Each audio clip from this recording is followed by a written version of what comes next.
Hello everyone, this is CJ Novo 982 and today we are back with another brand new video. Today's video, once again, it's that time already, it is AGM recap. Now this is going to be the third one we have done, that's right, it's been 3 years on the channel. If you've been there for all of them, I do apologise for having to put up with me, but as always, as I say every single time we do one of these roundup or recaps, I am not an expert on anything we're pretty much going to be discussing. I'm just going to break down some of the things that's been said and discuss it with you guys down there in the comment section below so we share our opinion on it. But before we go any further and we dive into a pretty meaty AGM, just a shout out to this month's sponsor, OneFootball, by the way, who have been absolute legends. Honestly, they've been terrific and they're only helping the channel go forward. So if you want a wee bit extra Rangers content, as always, links for that is down there in the description below and doesn't cost you any moolah. But there is an AGM we talk about, ladies and gentlemen, so let's just get to it then, shall we? And the first thing that we are going to address is actually the first thing Dave King addressed, and that was the Rangers' financial losses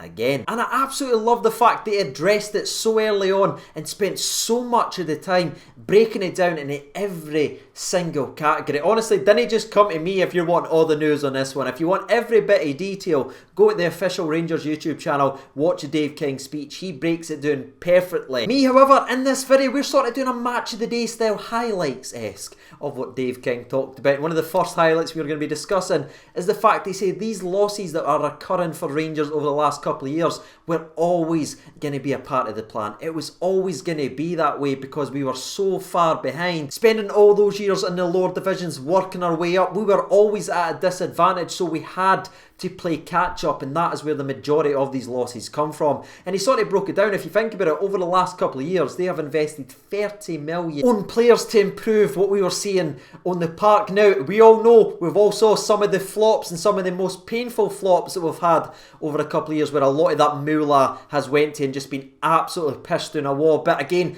that's been a part of the journey. Has everyone worked out? No. But has there always been investment when investment was needed? Yes, and that's one of the main expenditures of what's been happening over the last couple of years. Some other expenditures was obviously the money that's been spent on upgrading the training facility and the stadium. We've seen that with our very own eyes, and there's going to be a lot more investment and a lot more upgrades going to both. But what I did like is the fact that Dave King managed to mention once again the fact that both the stadium and training facility are debt free. That never ever gets brought up apart from Dave King. He always makes sure to drive that home because no one else is interested in reporting that that's debt free, ladies and gentlemen, because there's not many clubs that own their stadium and has their training facility debt free, but for whatever reason it's never mentioned when they're usually hitting the stick at Rangers. But regarding the old losses, it's never ever got to the stage where, oh no, we need to hit the red button here, we are in trouble. It's sort of been within a budget or an allowance that they've sort of had in their mind, saying yes, we're able to go over this amount to improve this, this and this, because it's still within an original outline and something that's able to be turned around. And there's already light coming towards the end of the tunnel, especially with the players that we gave stupid contracts to on ridiculous money that no other club would even dare give below average players that amount of money. The good thing is a lot of these contracts all expire at the end of this season, so after this season ends there'll be a big improvement on that financial drain as well. But even with these flops, it's important to remember the investment that's been made by the football club was for the betterment of the football club, especially spending all that money on players. Did we try and fail? Yes, but if we now got it right, it's looking pretty damn likely because we're playing terrifically in the league. You're seeing where we are already, and you're seeing what we're doing in European football. And we all know the financial gain that you get for making it to the European group stages, especially if we make it to the knockouts, which is looking very, very interesting, especially when we come to Thursday's game. But let's not get caught into that. Let's stay on task and stay with the AGM. Another positive note, by the way, is the fact that there's been an increase in 63% of the turnover for the year that's in review, and is by all accounts the way it's looking right now as he's currently discussing it, it's going to be even higher next year. So there's positivity regarding Rangers and the old moolah, ladies and gentlemen.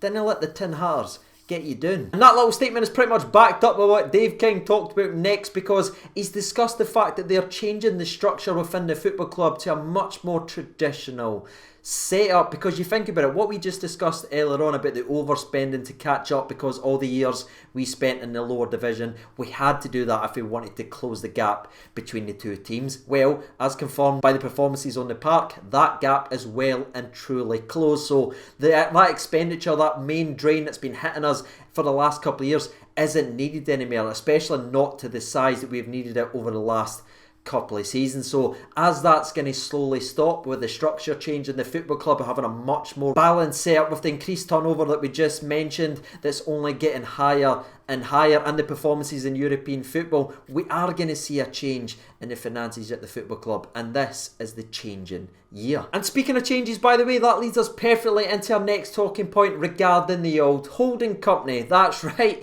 the holding company was discussed by Dave King, and he talked about the possibility of dismantling the holding company and transferring the shares directly to the shareholders, which would be absolutely massive and probably the way it should be set up. But because of the reason we've already discussed in today's video, it was set up a different way to help the club going forward. But we've now reached that point where the club is secure enough that they can take it out the holding company and give it back to where it probably should be. Now, it's important to remember this hasn't officially been confirmed. In fact, it's just been investigated. But the way that he talked about it in such great detail, and the thing that we're about to discuss in a couple of minutes in today's video, I'm pretty damn sure this will eventually happen. And I think right there is the perfect time to just step away from the whole financial setup and structure discussion, break it away from there and discuss something else then, shall we? And something else that was actually brought up was the Rangers women's football team. Now, if you remember in last year's video, we talked about Dave King saying that he would be investing a lot in the women's team to try and transform it and get it to where it should be. Well, a year on, once again, Dave King was a man of his word. He invested heavily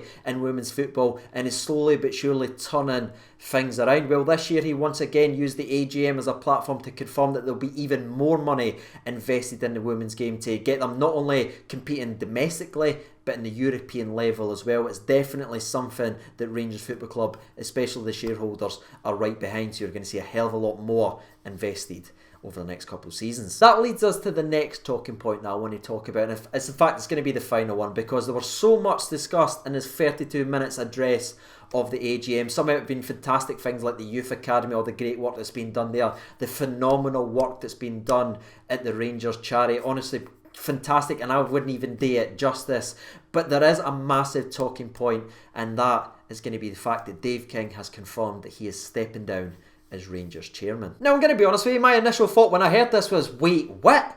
Everything is going in the right direction. Why on earth would our chairman step down? But the more I sort of thought about it and sat back and I waited for the interview to be uploaded so I could watch the entire thing and hear for the rest, because you know the clickbait title was leaked before anything else. But the more I thought about it, it made complete and utter sense, because Dave King is in a position where he never, ever wanted to be in, and he's been pretty brutally honest every single interview. He had no aspirations or dreams of being a Rangers chairman. He didn't want to get involved and spend his last 5-6 years doing what he's been doing, but it was almost like he felt a sense of duty to go and do it because the way that the club has been handled and run. He stepped in, he fought for the football club, he wrestled it away from absolute leeches and had to deal with the pathetic media trying to chase him out at every single opportunity. He took everyone on and won the football club back and battled and sat at the top, right at the top, the man that was getting the targets through him every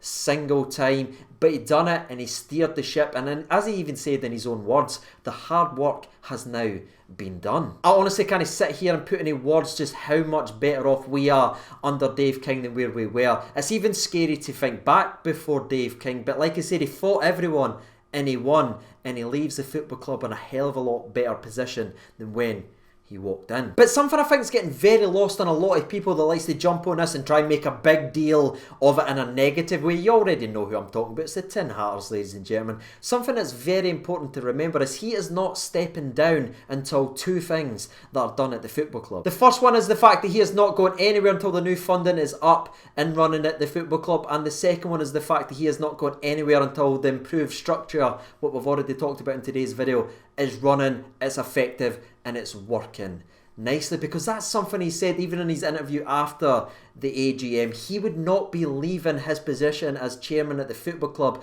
if the club still needed his support and needed him he said it doesn't need him. And when those last two things are sorted, he can leave and he can go and work on his other businesses that he's pretty much starved of any attention to detail because it's been 24/7 Rangers, Rangers, Rangers. And something that he's talked about numerous times in an interview is being able to go back and work with his family. Well, now he has the perfect opportunity and the perfect chance to do that because Rangers are ready and back to where they belong. The man literally broke down in tears as he talked about it. It was a really, really sad and emotional moment, but honestly, in my personal opinion, I can never ever thank Dave King enough for what he has done for the football club. Also, he did say he would not be leaving until the battle with Sports Direct and Mike Ashley that just continues to go round and round and round and round is finally over. So he's still going to be involved until that because he started it with Mike Ashley and he's going to be there to the very, very end. So I've got a lot of respect for him as well because he could have just left that to someone else and left with his head held high with all the other things he's brought to the football club.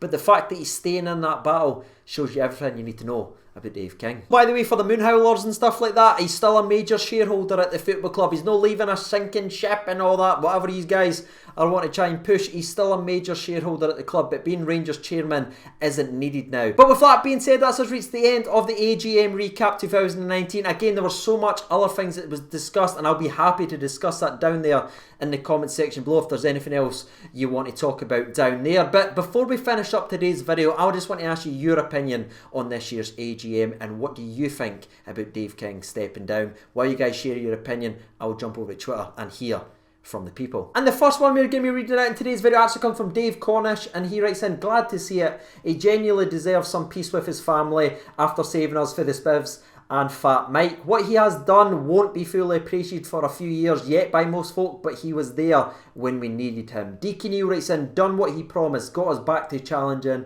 great tenure as chairman, long live the King. Rock and Roll Elvis writes in, incredible to hear the personal side of his story come out. Not just the personal investment financially, but also considering the time he spent away from his family and his dream of working with his family. The hard-nosed exterior cracked and he showed he loves the club just as we all do. He is a legend. Man, that tweet. Next up we have Mike G. He writes in, it's sad to see him step down. He'll be a shareholder still though. He got us back to where we belong, challenging both in the league and in Europe. He wants to spend time with his family, can't deny him that, and possible more investment from Julian. Exciting times ahead. CJ, well, that's something we're going to be discussing later on in this week as it gets closer and closer. Alan Douglas writes in, the man has come in and done exactly what he set out to do. He has given us our pride back, brought stability, and for that I'll be forever grateful. Long live the King. And the last two or three that we'll read out, the first one comes in from Big Stu. I love that name, Big Man.